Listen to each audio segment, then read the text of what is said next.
un regard positif de l'Afrique. Canaf 54, nous sommes au cœur de l'Afrique, en République démocratique du Congo, à Kinshasa précisément. Je suis Trinidad Acha, je suis accompagnée de Christelle Kessongo. Bienvenue. Merci Trinidad, ça a toujours été un plaisir de pouvoir échanger autour de ce plateau de Canaf 54. Dans ce beau cadre d'Adonic Center, nous avons l'honneur d'avoir le superviseur d'Adonic, qui est donc la personne de Madame Fosca Moukeba, à qui je dis également bienvenue. Merci.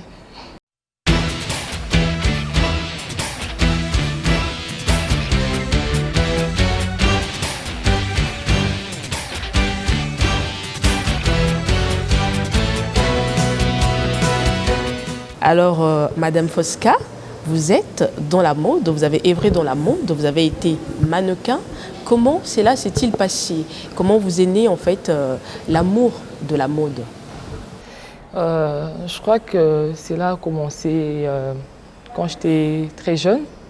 Je me rappelle, j'étais à l'école primaire et dans la famille où j'habitais, dans la parcelle, j'avais des sœurs, des grandes sœurs qui avaient l'habitude de regarder des magazines souvent, des magazines de mode, des magazines People où on parlait des stars et tout. Donc j'avais l'habitude d'aller prendre des magazines et découper des images. J'admirais beaucoup les mannequins, voilà. Donc c'est comme ça que cette idée-là a été née. Déjà cette envie, je peux dire. Amina, donc vous aviez l'habitude de suivre aussi Amina? Oui, bien sûr, je regardais bien les magazines Amina. Je connais. Et dites-nous, il y a une certaine posture qu'on propose déjà aux mannequins, parce que je vois que vous êtes bien assis sur votre fauteuil. Bon, je ne sais pas si c'est à cause du mannequinat. Et donc, vous êtes superviseur à Adonic Center. Vous êtes également dans la boutique d'Adonic Center, une boutique prestigieuse bien sûr, signalons-le, qui a en son sein de vêtements, nous l'avons remarqué, des vêtements ne sont faits campagne. Pourquoi ce choix? Bon, ce choix, ce n'est pas vraiment moi qui décide de qu'est-ce qu'on va vendre, mais la responsable de la boutique, qui est ma patronne, elle avait déjà cette volonté-là, cette envie-là de promouvoir l'épargne. Donc, c'est quelque chose qui me plaisait. Je me suis retrouvée dans sa vision et c'est là que j'ai commencé aussi à travailler avec elle. Mais nous mettons l'épargne en avant, justement pour encourager la femme congolaise à bien s'habiller et à garder surtout son identité. Est-ce que vous retrouvez beaucoup de jeunes filles dans le centre, dans ce cadre Adonic Center, et principalement dans votre boutique venant acheter ces pagnes? Les jeunes filles, je peux dire non. Les dames, oui. Les dames, oui. Donc aujourd'hui, on peut dire que les jeunes femmes, les jeunes filles n'aiment pas s'habiller en panne. Non, les jeunes filles aiment s'habiller en panne. Maintenant, ça dépend des modèles. Parce que, par exemple, quand vous circulez dans les rues de Kinshasa, vous allez trouver qu'il y a beaucoup de jeunes filles qui s'habillent en panne, mais elles ne choisissent pas forcément les modèles africains, les modèles qui mettent en valeur la femme africaine. Et nous confectionnons vraiment le pagne du style Mabaya, pour promouvoir justement ces modèles-là qui a existé déjà depuis des années. Je crois que c'était à partir de quelle année que les mamans portaient ça. Mais en tout cas, quand nous regardons des photos des années 50 déjà, 60, 70, nos mamans, elles mettaient ça. Et même quand on regarde de vieilles photos aujourd'hui, on trouve que c'est beau, c'est joli. Et on a envie de remettre ça, de redonner cette envie-là aux femmes, à la femme congolaise. Voilà. Parlons de l'entrepreneuriat féminin. Qu'est-ce qu'on doit faire pour une bonne émergence? Que doit-on faire? Que doit-on faire? Bon, il faut peut-être, moi je crois qu'il faut juste accompagner les femmes parce que c'est l'accompagnement qui manque et surtout le soutien financier. À Kinshasa, il y a beaucoup, je peux dire, en tout cas d'après ce que je vois, il y a beaucoup de femmes entrepreneurs parce que regardez seulement comment est-ce que les femmes se mettent à vendre. Aller sur les réseaux sociaux, tu vas voir une influenceuse, elle montre un côté sexy, un peu fofolle, mais derrière, elle vend quelque chose. Elles vendent soit les crèmes pour le corps, soit pour les cheveux, soit pour les ventres plats, etc. Donc, il y a des femmes entrepreneuses, des femmes qui ont des idées, qui ont des envies, la volonté, mais les moyens manquent, parfois l'accompagnement. Est-ce que c'est seulement un problème de moyens ou on peut commencer avec le peu qu'on a? On peut commencer avec le peu qu'on a, mais si on n'est pas accompagné, si on n'est pas informé, si on n'est pas formé, on risque de tomber, de recommencer à chaque fois, faire le même cycle. Et ce n'est pas ce que nous voulons. Ce que nous voulons, c'est que la femme progresse, la femme évolue. dans ce domaine. Face à une pléthore de femmes entrepreneurs, comment se distinguer? Une femme entrepreneur peut se distinguer à sa manière d'abord de prendre au sérieux ce qu'il fait, de proposer des bons produits. Par exemple, nous, dans notre boutique, quand vous regardez nos tenues, c'est très bien présenté, c'est bien, la finition est vraiment excellente. Et c'est là, je pense que si un client vient et qu'il est satisfait, ce client-là reviendra. Donc ce que je peux dire aux femmes qui veulent entreprendre dans l'avenir, c'est de bien préparer et de bien soigner le produit qu'on aimerait présenter au public.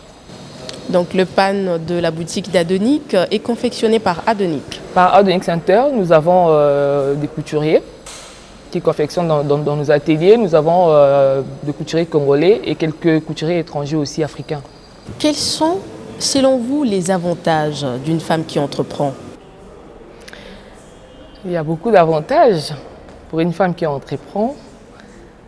Elle a l'avantage d'être indépendante financièrement. C'est une femme qui n'a pas peur, qui a le courage d'affronter d'autres domaines qu'elle ne connaît pas bien, qu'elle ne maîtrise pas bien. Mais quand elle se lance déjà dans l'entrepreneuriat et qu'elle gagne l'assurance en elle, elle peut faire beaucoup d'autres choses. Donc c'est parmi les avantages. Comment pensez-vous qu'on peut appuyer la jeune fille entrepreneur? Appuyer, c'est l'accompagner, l'apporter des informations dont elle a besoin et la financer. Que pensez-vous de femmes qui n'entreprennent pas, celles qui se prennent en charge soit par un homme ou encore par sa famille? Déjà, moi, je n'aime pas juger. Je n'aime pas juger parce que les situations sont différentes. On ne sait pas pourquoi telle femme s'est fait entretenir, l'autre pas.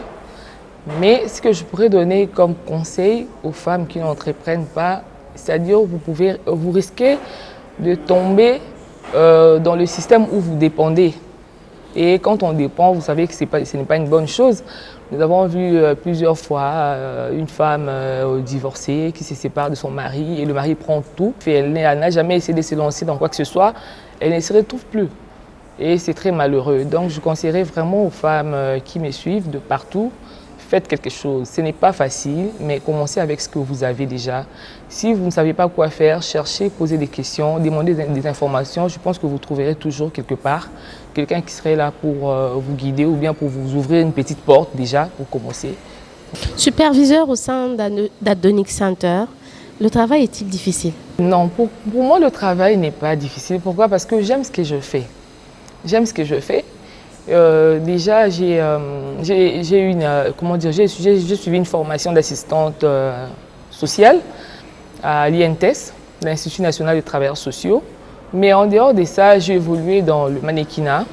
J'ai été mannequin pendant des années. Je crois que j'avais arrêté en 2017. Mais dans le mannequinat, c'est un monde qui mélange la musique, il y a aussi les hommes du média et tout. Et dans tout ça, dans l'ensemble, vous retrouvez toujours des événements. Donc, ce qui fait un peu une sorte de fête. Vous êtes toujours en train de faire quelque chose. Si ce n'est pas un concert, c'est peut-être voilà, une soirée. Ce n'est pas une soirée, c'est voilà, un spectacle, théâtre et tout. Donc, j'ai évolué un peu dans ces mondes-là. Et j'aimais bien aussi être dans l'organisation. Donc, à Adonic Center, à part être l'assistante de l'honorable Véronique Lumano, mon travail, c'est aussi de superviser les événements qui se passent ici. Donc, comme j'aime bien ce monde-là, je me retrouve, je ne trouve pas que c'est difficile. Parlons de la dépravation de mœurs. Aujourd'hui, le port de pan n'est plus démise. Et donc, la culture congolaise se perd peu à peu. Que dire à ce sujet? À ce sujet, je pourrais juste dire, encourageons la femme congolaise. En tout cas, encourageons. Nous ne pouvons pas imposer, parce qu'aujourd'hui, avec la mondialisation, il y a tellement de tenues, il y a tellement de collections qui nous est présentées et parfois même c'est beau. Mais pour l'amour de l'Afrique, pour l'amour du Congo, nous devons vraiment prôner, nous devons encourager les femmes à s'habiller de la manière traditionnelle. Parce que chaque peuple a son identité. Quand nous regardons les Chinois ou les Asiatiques tout court, vous regardez les Chinois, les Indiens, vous pouvez facilement les identifier par leur accoutrement.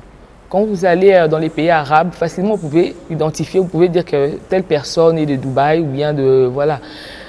Et les Européens aussi, ils ont leur manière de s'habiller. Même les Américains, qui ont des vêtements similaires avec les Européens. Mais quand vous regardez bien l'Amérique, vous verrez qu'il y a des particularités. Quand tu regardes un jeune Américain, tu peux facilement dire que ça c'est un New-Yorkais ou un Américain tout court. Et en Afrique, les autres pays aussi ont leur identité. Même s'ils ne les portent pas tous les jours, mais en tout cas, pour des sorties médiatiques ou bien des grandes manifestations, ils prennent toujours leur tenue traditionnelle. Mais nous, au Congo, même ceux quelques-uns qui représentent même le pays, ils s'habillent comme des étrangers et c'est déplorable. Je ne les condamne pas, mais je les encourage, je leur demande de faire un effort, de promouvoir, que ce soit les hommes ou les femmes. Quel serait d'après vous l'élément déclencheur de cette envie d'être comme les autres et non pas de garder son identité? D'après vous, ce serait quoi l'élément déclencheur? Qu'est-ce qui fait qu'on a plus adopté pour les tenues vestimentaires étrangères, par exemple? Je parle beaucoup plus des jeunes filles actuellement parce qu'elles ne se vêtissent pas du pan comme tel. Bon, je ne peux pas répondre pour tout le monde, mais d'après mes observations, je pense que c'est la télévision. C'est la télévision parce que ce qu'on nous montre à la télé, moi en étant jeune, je me dis ce qu'on me montre à la télé, à force de regarder, d'admirer, je veux ressembler à ces personnes-là. Donc c'est quelque part la télévision qui a fait la promotion des autres tenues qui viennent de l'étranger, qui sont jolies aussi, mais qui ne montrent pas nos valeurs. Et je pense que c'est à partir de là, des images.